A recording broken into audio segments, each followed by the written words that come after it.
When the calendar turned to 2016, world politics faced one of the most dramatic ruptures of the modern era.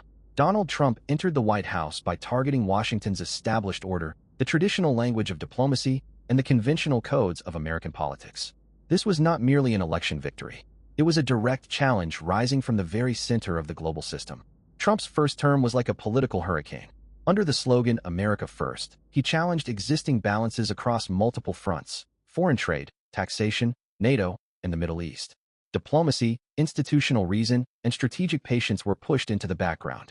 In their place came a style of leadership shaped by personal instinct, hard bargaining, and sudden decisions.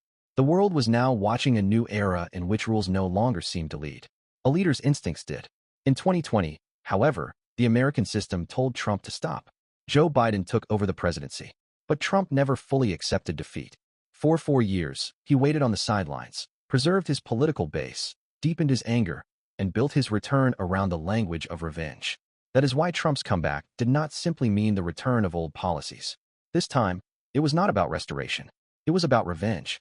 The calm diplomatic bridges rebuilt with allies during the Biden years once again became targets in Trump's world.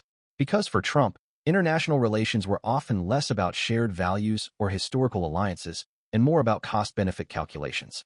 One of the clearest examples was Greenland. When Trump raised the idea of buying the strategic island controlled by Denmark, world diplomacy reacted with astonishment.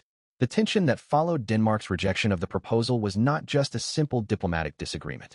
It revealed how Trump viewed the world. Geography, alliances, sovereignty. Everything could be treated as a bargaining chip. Then came Europe. For Trump, Europe was no longer only an ally to be protected.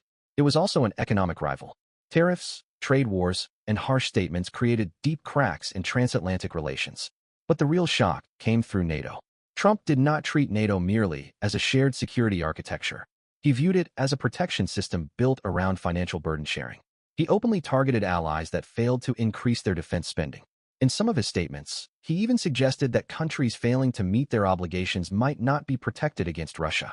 Those words created alarm not only in European capitals, but across the entire global security system. Because since the Cold War, NATO has never been just a military alliance. It has been the security insurance of the Western world. By putting that insurance up for debate, Trump shook the foundations of a security architecture that had stood for more than 70 years. Soon, the crises moved from rhetoric to the battlefield. In Syria, Trump's sudden decision to withdraw shook not only the balance of power in the region, but also the decision-making mechanisms in Washington. His statements about withdrawing American troops left U.S. partners on the ground facing deep uncertainty. The vacuum that emerged was quickly filled by Russia, Iran, and regime forces. It became one of the clearest examples of how decisions made through a tweet could produce strategic consequences on the ground. In Afghanistan, the picture was even more tragic.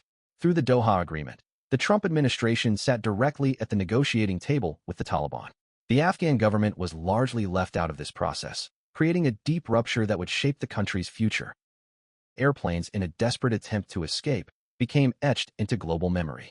Of course, the collapse of Afghanistan was not the result of one person or one agreement alone. But the steps taken during the Trump era became one of the most critical turning points that helped prepare the ground for that tragic end. In the Middle East, the biggest diplomatic bomb was Jerusalem. Trump broke a balance that had been carefully preserved in American foreign policy for decades by recognizing Jerusalem as the capital of Israel. The subsequent relocation of the U.S. Embassy from Tel Aviv to Jerusalem was not merely symbolic.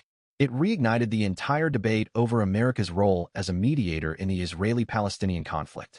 For Palestinians, this decision made the already weakened foundation of the peace process even more fragile. Trump's so-called deal of the century was also widely seen as one-sided.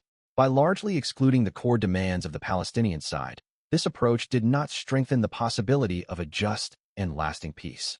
Instead, it deepened the diplomatic deadlock. It would be incomplete to link today's tragedy in Gaza only to the Trump era. But the Jerusalem decision and the one-sided peace plan were among the steps that disrupted the diplomatic balance in the region, increased distrust, and made the background of today's crisis even darker. One of the most dangerous chapters of the Trump era was Iran. The unilateral withdrawal from the 2015 nuclear agreement severely weakened the diplomatic track. Under the policy of maximum pressure, sanctions were intensified, Iran's economy was targeted, and regional tensions steadily escalated. Then came the assassination of Qasem Soleimani. In a midnight operation, one of Iran's most powerful military figures was killed. That night, the world woke up with one question. Is war beginning? Had both sides not stepped back, the Middle East could have been dragged into a much larger and far harder to control war.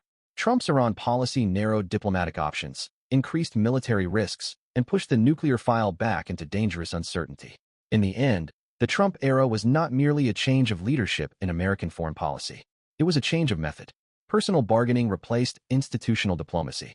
Alliances were viewed less through shared values and more through financial calculations. NATO was put into question. Europe was targeted as an economic rival. In the Middle East, the Jerusalem decision shook the balance. On Iran, diplomacy gave way to maximum pressure. And in Afghanistan, the groundwork for withdrawal turned into a tragic collapse before the eyes of the world. That is why Trump's legacy is not limited to American domestic politics. He went down in history as a president who struck hard blows against the already weakening pillars of the international order. During his time in power, the world saw one truth once again. A leader's decisions can change not only the fate of his own country, but also the lives of millions of people and the future of the global system. Trump's story is not only the story of a president.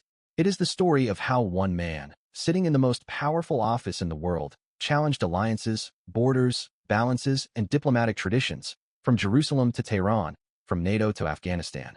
This chain of crises showed us one thing. Sometimes world wars do not begin with tanks. Sometimes they begin with a tweet, with a signature, with a sentence of threat. And the Trump era showed the entire world just how close that possibility could be. Now, the world is no longer watching where the chaos after Trump will go. It is watching how much deeper that chaos may become in an age where Trump has regained power.